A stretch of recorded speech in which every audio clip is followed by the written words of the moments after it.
Hi everybody, this is just Martin91 and I'm going to be doing a small review about Pet Sematary, the 2019 movie that just came out. Now before I get into that, I'm going to be doing a small prelude to everything else on that note.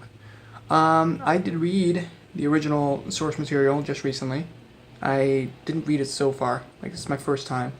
And I'm probably going to read it again. It's actually quite spine-chilling and quite a disturbing read.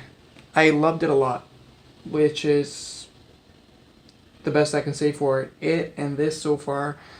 I mean, I love his writing and I love his exploring of these narratives. It's really well done.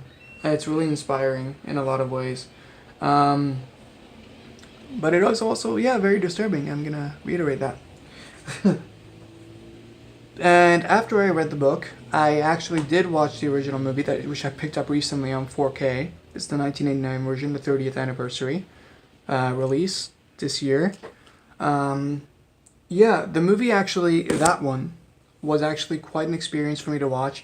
I did still appreciate it quite a bit, even though it's not way before my time. I was born pretty close to that year. But the effects in it were more, CG was not really a thing back then, and it was more heavily on makeup.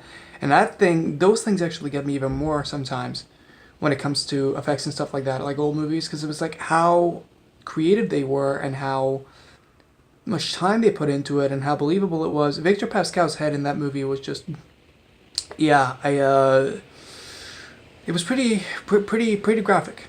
I don't get nervous or off put or by these movies usually, like horror movies in general, but I mean, like, if it's well told and if the effects are good enough, then yeah, sure, I mean, the message can come apart quite well.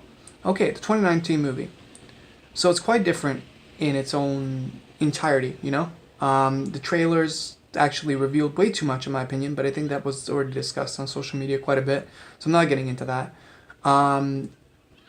It reverses a lot of things. Essentially, it's the same thing and it's based off the book, but there are small things that were tweaked and small elements that were elaborated in subtle ways that kind of affected the outcome of the movie.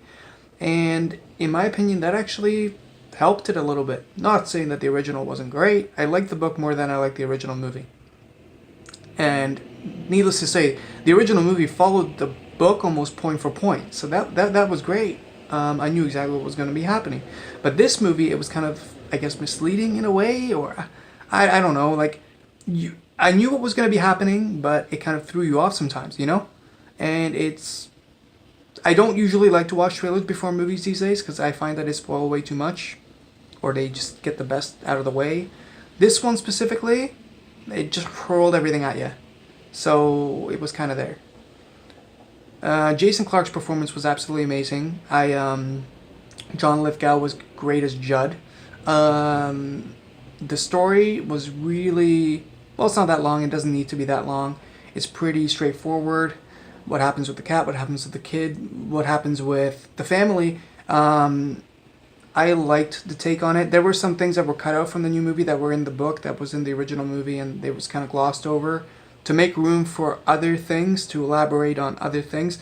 I actually find that the new adaptation is superior to the original, which is not that hard to say, I guess. I mean, I don't know how well the original was received, but this one seems to be getting quite a good rating. Anyways, guys, that's my take on this. I do love the horror genre quite a bit if it has a good story to it, and that goes for any genre, basically. It can't just be jump scares, it can't just be, disturbing images. It has to have some sort of structure to it. Any movie does, any genre does, and that's how I take it. So, there you have it, guys. Have a good one, and I'll see you guys next time, and my MCU stuff are going to keep going. I will have new reviews up of movies that are coming out soon enough, and I do hope to keep up with these things, because I did start them at one point and I just fell off the wagon. We'll see what happens though. Well, have a good one, guys, and I'll see you guys next time. Bye.